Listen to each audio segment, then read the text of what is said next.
Graça e paz, irmãos. Amém? Amém? Alô, som. Então, é com grande alegria que hoje nós estamos aqui reunidos na casa do Senhor para nós voltarmos às nossas atividades presenciais. Nós esperamos muito por esse momento, né, irmãos?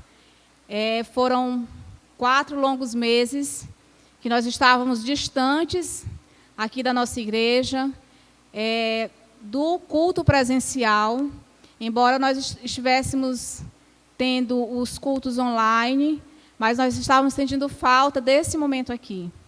E a gente fica até emocionado de saber o quanto a unidade da igreja, o quanto essa união ela é preciosa para nós. O quanto a gente está aqui reunido com os irmãos é precioso. E nós estamos felizes. E ao sair de casa, eu estava pensando, Senhor, muito obrigado por o Senhor me dar essa oportunidade de voltar à tua casa para louvar a Deus, para te louvar junto com os meus irmãos. Então, meu coração está transbordando de alegria por esse momento. E creio que o coração dos irmãos também está muito feliz com esse momento tão precioso aqui na casa do Senhor. Amém? Que nós possamos aproveitar esse momento, louvar, engrandecer ao único Deus vivo e verdadeiro, que nos criou, que nos formou, que tem nos guardado, que tem nos protegido, que tem dado a nós a vitória diária de cada dia. Então, é muito bom poder estar aqui para agradecer ao Senhor por tudo que o Senhor fez e tem feito em nosso meio. Amém. Vamos, então, orar. Vamos nos colocar em pé. E nós vamos orar assim, agradecendo a Deus. Santo Deus e amado Pai, muito obrigado, Senhor Deus, por esse dia. Muito obrigado por teu cuidado. Muito obrigado, Senhor Deus, por tua igreja que está aqui reunida em teu nome, para render louvores a ti, Pai. Louvado seja o teu nome por tudo que o Senhor tem feito nas nossas vidas. Nós te louvamos, nós te bendizemos. Nós queremos dizer para ti, Pai, que nós estamos felizes por o Senhor estar aqui conosco. Nós estamos felizes por nós estarmos reunidos com os irmãos para louvar o teu santo nome. Muito, muito obrigada, papai, por todo o cuidado. E que esse culto, ó Deus, seja dado tão somente a ti. Que possamos entoar louvores ao teu nome de um coração grato, de frutos que rendem a ti, Senhor Deus, de lábios verdadeiros a ti, Pai. Em nome de Jesus, ó Pai, é que eu te faço essa oração. Amém. Vamos abrir nossas Bíblias no livro de Salmos.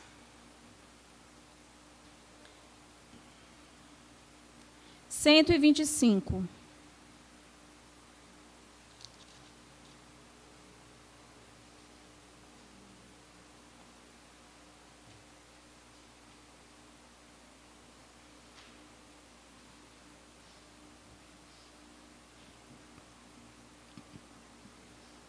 Todo mundo encontrou? Salmo 125. Diz assim: aqueles que confiam em Deus, o Senhor, são como o monte de Sião que não pode ser abalado, mas continua firme, sempre firme. Como as montanhas estão em volta de Jerusalém, assim o Senhor está ao redor do seu povo, agora e para sempre. Os maus não governarão para sempre a terra do povo de Deus. Se os maus governassem, até os bons começariam a fazer o mal. Ó Senhor, Deus, sê bondoso para aqueles que são bons, para os que obedecem aos teus mandamentos. Porém, quando castigares os maus, castiga também aqueles que abandonam os teus caminhos. Amém? Como as montanhas estão em volta de Jerusalém, assim o Senhor está ao redor do seu povo, agora e para sempre. Amém? Glória a Deus, porque o Senhor é quem nos guarda. O Senhor é a nossa proteção. O Senhor é o nosso refúgio, é o nosso socorro. E nele nós temos essa confiança. Nele nós podemos confiar. Deus não nos decepciona. Então isso é motivo de nós glorificarmos. É motivo de nós nos rendermos culto a Ele dia após dia. Porque o Senhor, Ele é quem nos protege e nos guarda. Amém, igreja? Continuemos louvando ao Senhor nosso Deus com o Ministério de Música.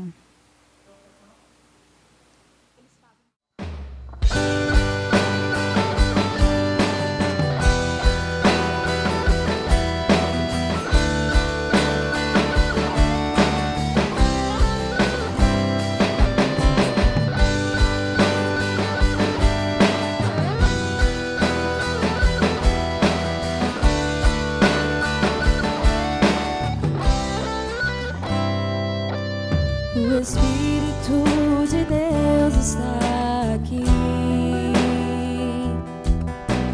operando em nossos corações, trazendo sua vida e poder, ministrando sua graça e amor. Os feridos de alma são curados, os cativos e oprimidos livres são, os enfermos e doentes são sarados, pois o Espírito de Deus está aqui.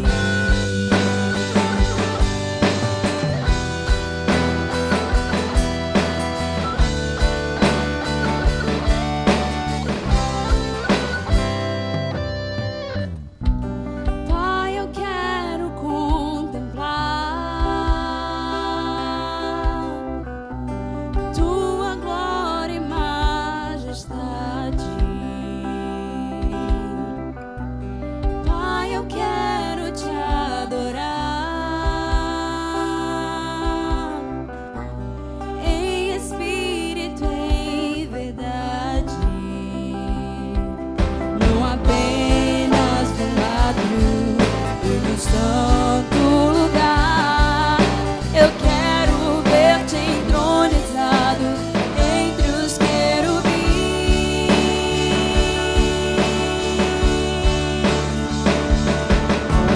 Leva-me à sala do trono, pelo novo e vivo caminho, pelo sangue de Jesus, o eterno sumo sacerdote.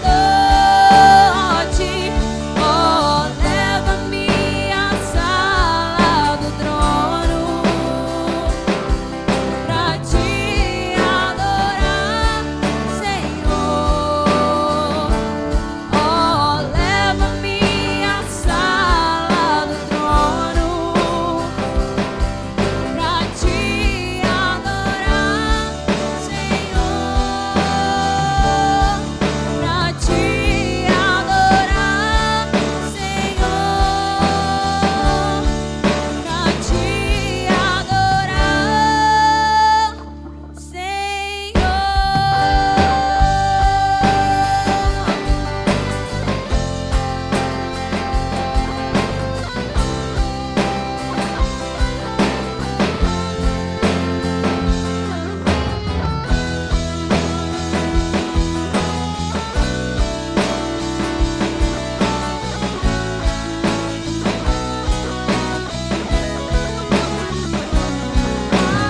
Aleluia,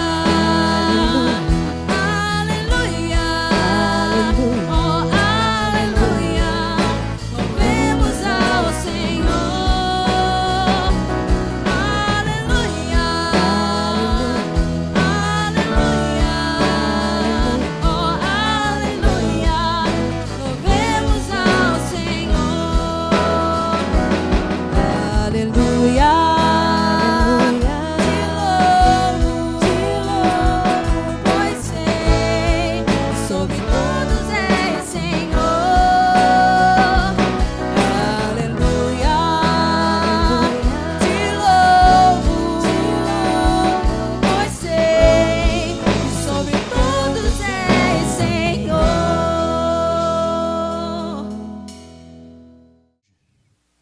Ok? Graça e paz, amados, da parte do nosso Senhor e Salvador Jesus Cristo. Amém? Estamos reunidos novamente para a honra e glória do nosso Senhor. Nunca estivemos separados, né? O corpo de Cristo não se separa. Nós somos o corpo de Cristo. E uns dos outros, fazemos parte uns dos outros, porque somos parte desse corpo. Então, não é o distanciamento, não é o isolamento que vai conseguir tirar de nós essa sólida união com Cristo. Nada tem esse poder. Isso segundo as palavras do próprio Jesus. Então, amados, essa noite eu gostaria de compartilhar uma palavra com você em cima de um texto muito conhecido, texto que você sabe até de cor, Romanos capítulo 12, verso de 1 a 2, Romanos 12, de 1 a 2, muito conhecido o texto. O tema da nossa mensagem hoje é transformados para servir, transformados para servir. Romanos capítulo 12, nós leremos apenas o verso de 1 a 2, texto muito conhecido, amém? Todos encontraram? Romanos capítulo 12, verso de 1 a 2, diz assim a palavra de Deus: rogo-vos, pois, irmãos, pelas misericórdias de Deus, que apresenteis o vosso corpo por sacrifício vivo, santo e agradável a Deus, que é o vosso culto racional. E não vos conformeis com este século, mas transformai-vos pela renovação da vossa mente, para que experimenteis qual seja a boa, agradável e perfeita vontade de Deus. Oremos. Querido Deus e Pai, nos ensina o caminho, ó Deus, que nós devemos andar, Pai. Tira tudo aquilo que não te agrada do nosso coração e da nossa vida, para que nós possamos com liberdade plena te adorar, te cultuar e, acima de tudo, cumprir com o nosso propósito nessa terra, servindo uns aos outros, ó Pai, e liderando esta geração, ó Deus, rumo à salvação eterna. Abençoa-nos, guia-nos pelas veredas da justiça por amor do Teu nome, dai-nos a instrumentalidade do Teu Espírito e a solidificação, ó Deus, que vem da Tua palavra na nossa vida espiritual, em nome de Jesus. Amém. Amém, amados? Irmãos, nós vivemos um momento muito especial da humanidade, porque eu acredito que nós estamos nos aproximando da volta do Senhor Jesus Cristo. E Deus, quando escolheu cada um de nós, seres humanos nessa terra, para habitarem, para viverem nesta geração, com certeza Deus queria que todo ser humano na terra cumprisse o propósito para o qual Deus o criou. Infelizmente, a todo momento e de alguma forma, nós somos atraídos para esse mundo através de algum tipo de chamamento. Nós estamos o tempo todo nesse risco, né? Nessa linha tênue entre o que é espiritual e o que é desse mundo. E a toda hora nós estamos vivendo diante de uma novidade, de um chamamento. Eu estava vendo na televisão agora, alguém comentando um negócio de um novo tipo de rede social, que já está aí ganhando espaço, tal, que vai substituir a outra, que vai ter mais pessoas do que a outra. E esse mundo é um mundo que vive de novidades. A televisão quer trazer novidades, os programas querem trazer novidades, e a gente quer saber de novidades. E essas coisas vão prendendo a nossa atenção de uma forma que nos tira realmente do centro das coisas de Deus. Muitas vezes nós estamos o tempo todo voltados para as coisas do dia a dia, nos esquecemos de nos voltar para Deus, de estar um pouco com Deus, de estar ali com o Senhor. É muito importante nós ficarmos ligados disso. Nunca ficou tão clara a estratégia do diabo em transformar esse mundo numa espécie de parque de diversões, onde todo lugar que a gente vira, as pessoas falam só em prazer, diversão, poder para se divertir, e as pessoas querem alegria, elas querem o tempo todo estar dentro e aproveitando as novidades desse mundo. A televisão cheia de atrativos, as redes sociais cheias de atrativos, invenções que tornaram a nossa vida extremamente prática, né?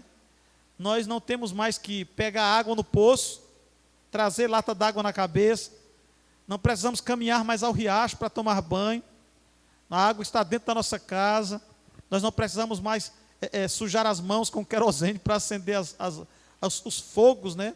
Os fogos que eram acesos nas casas, nós temos a lâmpada a um clique da nossa mão, nós temos um mundo todo que está nos enchendo de confortos, e agora nós podemos nos conectar com qualquer pessoa, em qualquer lugar do mundo, conversar com um amigo, um parente que esteja do outro lado do mundo, Nós fazemos isso hoje com muita facilidade. Então, esse é um mundo cheio de comodidades.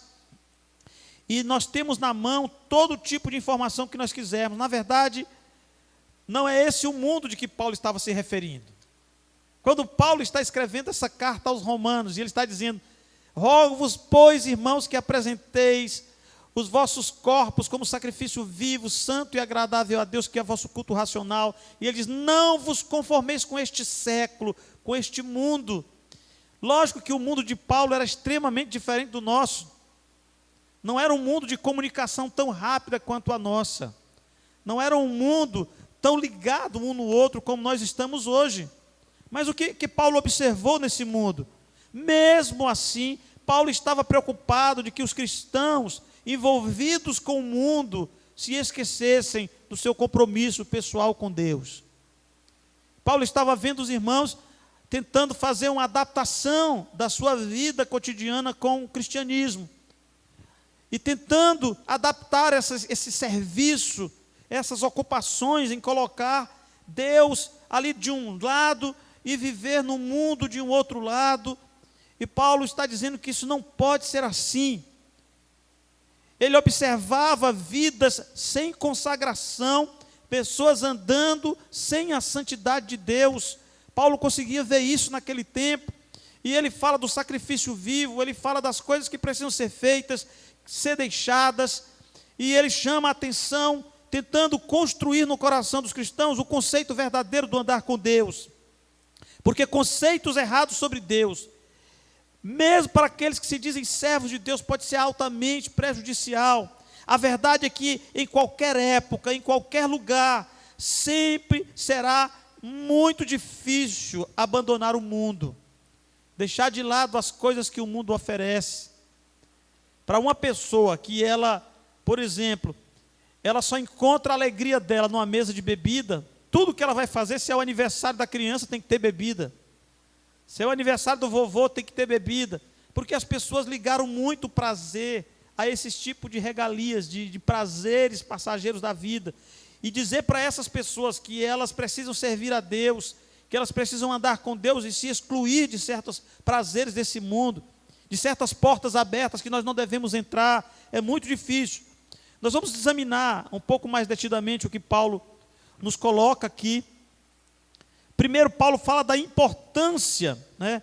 O primeiro passo, muito importante, a importância da renovação da nossa conduta, numa entrega voluntária, antes de tudo, a Deus. Rogo-vos, pois, irmãos, pelas misericórdias de Deus, que apresenteis os vossos corpos como sacrifício vivo, santo e agradável a Deus.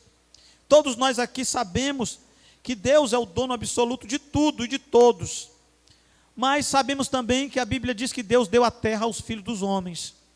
Para isso Ele nos deu um corpo para habitar nessa terra, nos deu um espírito para viver nela, nos capacitou a viver nessa terra.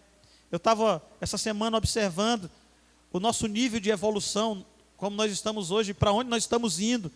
Parece que não há limites para o ser humano, parece que o ser humano vai chegar mesmo a viver eternamente aqui nessa terra, de alguma forma driblando a morte. Parece que ele vai conseguir isso. É como se Deus tivesse entregue um poder tão grande ao homem, um poder tão tremendo ao ser humano, e o ser humano está tentando usar tudo isso a benefício próprio. Nós estamos vendo aí uma verdadeira correria para quem lança a primeira vacina contra essa doença que está aí, porque quem lançar a primeira está milionário. Então é o poder que as pessoas estão procurando, e elas estão tentando deixar Deus de lado, tentando viver sem Deus, construir um mundo sem Deus. Mas, amados, nós podemos nos entregar inteiramente a Deus, ou simplesmente nos entregarmos a nós mesmos e tentarmos viver como nós queremos viver. Como muitos dizem de forma arrogante, a vida é minha, eu faço dela o que eu quiser. O conceito de servir a Deus foi mudado de foco. As pessoas não entenderam, porque parece que servir a Deus é escravizar-se de uma forma tirânica a autoridade de Deus, e não é isso.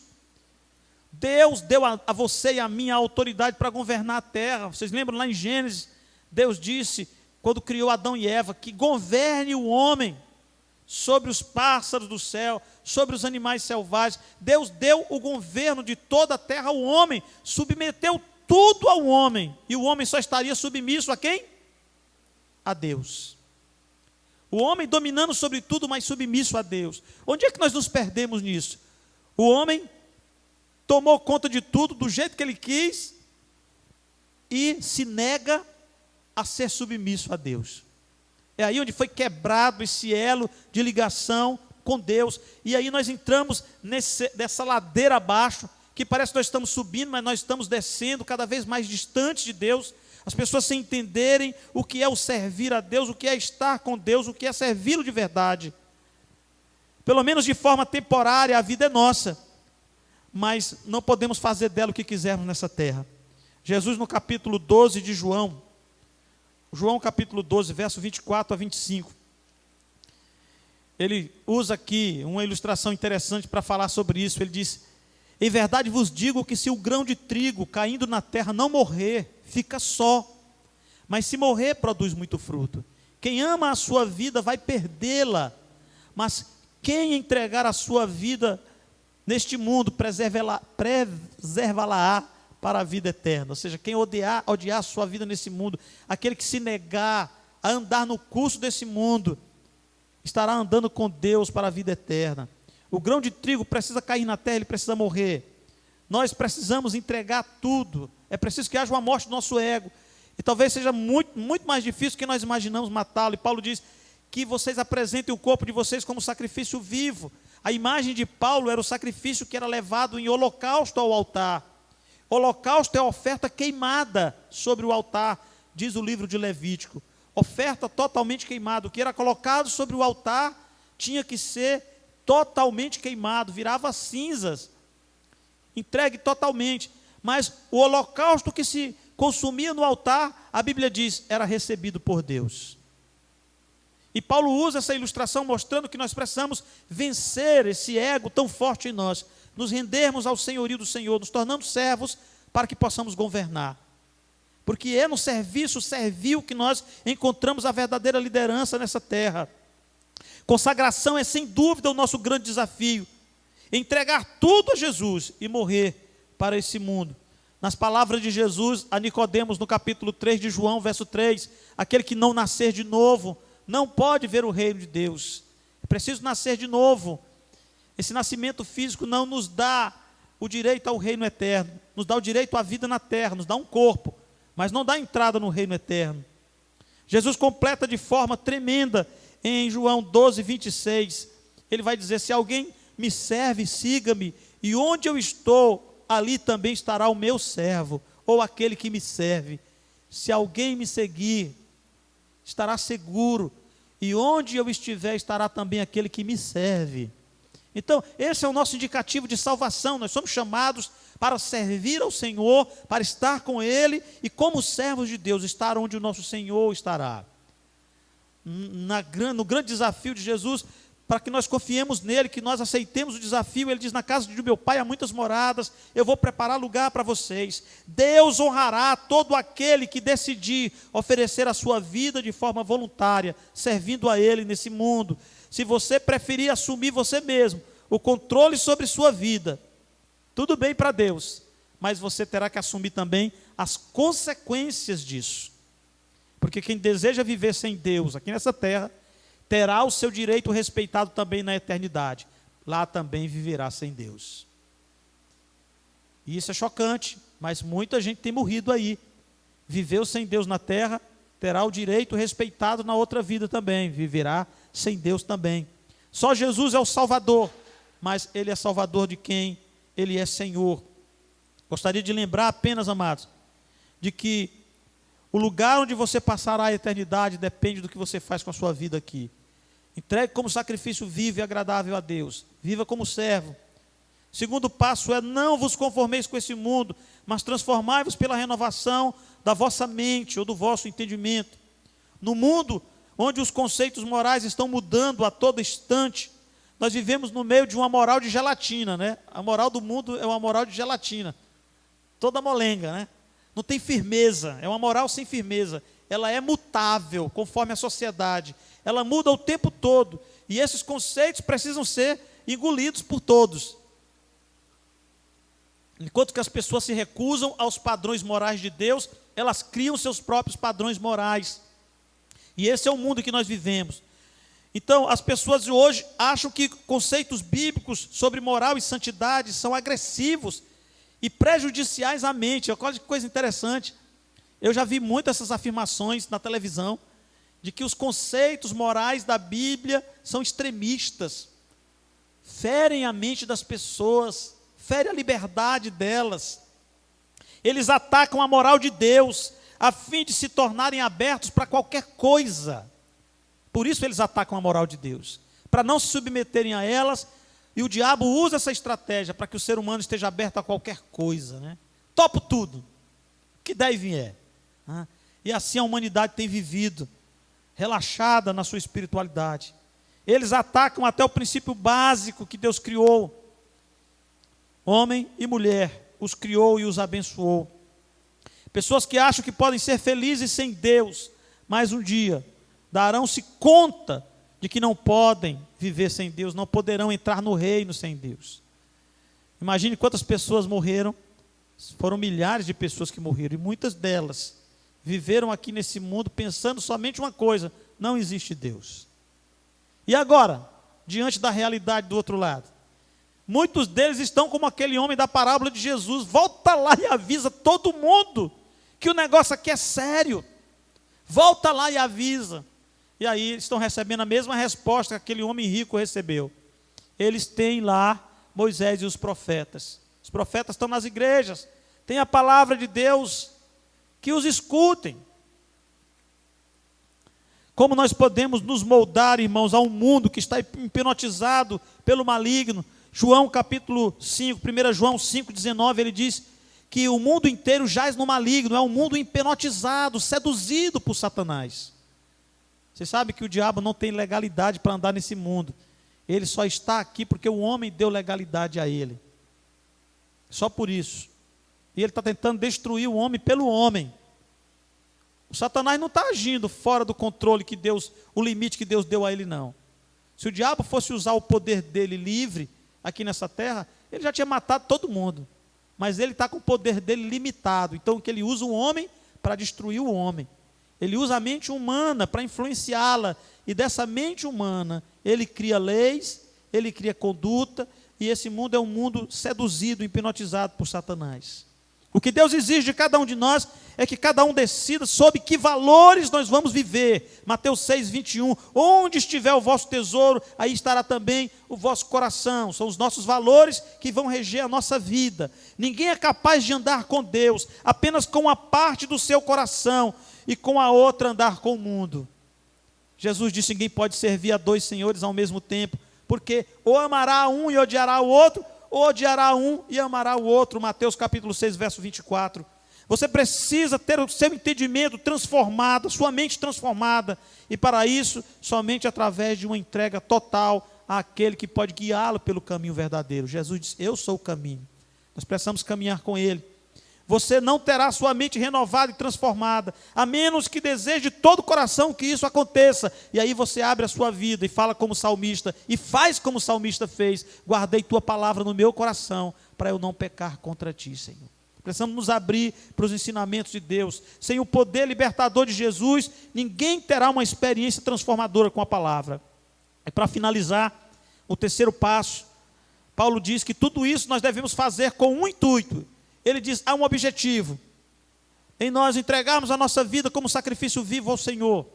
Há um objetivo, em nós não nos moldarmos ao mundo. Ele diz: qual é esse objetivo? Ele explica no versículo 2. Ele diz: para que experimenteis qual seja a boa, agradável e perfeita vontade de Deus. Há muita satisfação na vontade humana. Nós, como seres humanos, encontramos muita satisfação em muitas coisas. Mas Paulo está dizendo: venha experimentar a vontade de Deus e veja como ela é muito melhor, como ela é pura, como ela é agradável, como ela é perfeita, como ela é boa. Venha ter uma experiência com a vontade de Deus. Eu vivi os 23 anos na minha vida tendo uma experiência com a minha vontade. Me converti aos 23 anos. E de lá para cá, nesses anos que eu tenho vivido, já 30 anos andando com o Senhor, eu tenho experimentado a vontade de Deus, e ela tem sido uma coisa assim tremenda, e eu creio que também a sua experiência, você que já anda com Deus há algum tempo, Você que já experimentou viver na sua vontade e agora vive na vontade de Deus. Mas se você ainda não vive dentro da vontade de Deus, faça isso para que você também tenha essa experiência. Quando a sua mente estiver liberta das garras do diabo, você poderá experimentar novas coisas. Você aprenderá a se alimentar do pão da vida, comendo as palavras eternas do Senhor Jesus. Você ficará tão cheio da visão do céu, que a sua vida só fará sentido se você estiver andando com Ele. Você vai ficar impregnado com o odor do céu. Você vai estar impregnado com o cheiro de Deus em você, com o perfume do Senhor no seu corpo. Você vai ter visões do céu, você vai ter imaginações, você vai sonhar com Deus. Você vai estar na presença de Deus de uma forma tremenda, porque Deus vai trabalhar isso com você. Você experimentará a proteção de Deus, como se Ele estivesse cuidando de você, como diz o salmista no Salmo 91, debaixo das asas do Senhor, na sombra do Deus Altíssimo você descansará. Deus acampará os anjos ao seu redor para que lhe protejam. São experiências que nós teremos com Deus. Deus orientará suas decisões de forma que você saberá a quem você deve ouvir, quem deve guiar você. Você se tornará uma pessoa estranha para aqueles que vivem ao seu redor, mas longe de Deus. Se você andar com o Senhor, as pessoas vão estranhar você. Quando verem você de olho fechado, de joelhos, quando vê você com aquele livro preto na mão lendo, quando verem você abençoando aqueles que são dignos de maldição, quando elas ofenderem você, e você com seu coração totalmente tomado por Deus os perdoar, as pessoas vão se assustar com o seu comportamento, porque você vai estar impregnado de Deus, cheio da presença do Senhor. Você falará com Deus e Deus responderá a você. Semana passada eu estava com o Abraão aqui gravando uma mensagem, semana mesmo, né, Abraão? E aí aconteceu um incidente e Abraão disse: pastor, para, não está gravando. Enquanto que o Abraão disse isso, na minha mente eu estava dizendo: eu tenho que cortar essa gravação, não está boa desse jeito aqui. E Deus fez algo lá e Abraão, a gente parou junto, né? Deus falava comigo e aconteceu lá com Abraão e nós gravamos novamente. Porque nós precisamos estar nisso, numa conversação com Deus. Tem gente que acha assim um absurdo, mas você escuta Deus, você vai passar a ouvir Deus através da palavra. E às vezes até de forma audível Deus vai avisar você de certas situações. Deus vai colocar situações que você vai ver: pô, não é para me falar, Deus está me conduzindo aqui para me não falar, Deus está me conduzindo para eu não fazer. Você vai sentir a presença de Deus conduzindo sua vida. Você será capaz até de vencer a morte, porque Jesus disse: eu sou a ressurreição e a vida. Quem crê em mim, ainda que esteja morto, viverá. E eu faço a pergunta que Jesus fez à irmã de Lázaro: você crê nisso? Diga amém, meu irmão. Porque nós cremos nisso, nós somos o povo do absurdo. Nós cremos que a morte não nos parará, a morte não será capaz de nos barrar a existência. Quando algum de nós aqui morrer, não se diga que a sua história findou, mas que a sua história começou com Deus. Nós estaremos lá vivos, vivinhos da Silva, andando com o Senhor. Muitos vão chorar a nossa partida, mas nós vamos nos alegrar com a chegada do outro lado. As lágrimas dos nossos olhos serão enxugadas, nós vamos viver outra realidade que Deus preparou para nós. O que mais você deseja, meu amado? A melhor escolha que nós fazemos é pelo bem eterno da nossa alma, nos tornando servos do Senhor, transformados, modificados. Você está pronto para oferecer sua vida ao Senhor, aceitando Jesus, governe a sua vida em todos os sentidos? Se você está disposto a desfrutar dessa renovação, você é um servo de Deus verdadeiro. Se você, meu amado, tem andado com o Senhor de forma sincera, eu quero que você continue nesse passo. Mas se você tem andado distante do Senhor, e você precisa renovar a sua aliança com Deus, queria que os irmãos estivessem orando. Você, onde você está, só levanta a sua mão e eu vou orar com você. Se você esta noite está dizendo ao Senhor: olha, Deus, eu quero andar contigo, eu quero renovar a minha mente, o meu coração, quero a minha vida transformada na tua presença, Senhor. Aí onde você está, você só levante a sua mão e eu vou orar com você. Há alguém essa noite que está dando esse passo de fé, de retomada de caminhada, de reconciliação com o Senhor? Vamos orar. Querido Deus e Pai, abençoa, Senhor, todo aquele que ouviu essa palavra, ó Deus, que possa meditar, ó Deus, experimentar pela Tua graça, ó Deus, a transformação que vem do Teu Espírito Santo. Possamos renovar a nossa mente, o nosso entendimento, para não nos conformarmos a esse mundo, ó Deus, moldado, infelizmente, à mente do maligno. Pai amado, que nós possamos nos oferecer no Teu altar como sacrifício santo, vivo e agradável a Ti. Este é o nosso culto verdadeiro que está na Tua presença. Abençoa a todos, que nós possamos crescer no conhecimento e na graça de Jesus Cristo, em nome de Jesus. Amém. Que Deus abençoe a todos, amados. Que Deus possa nos moldar, que Deus possa nos transformar naquilo que Ele tem para nós. Amém?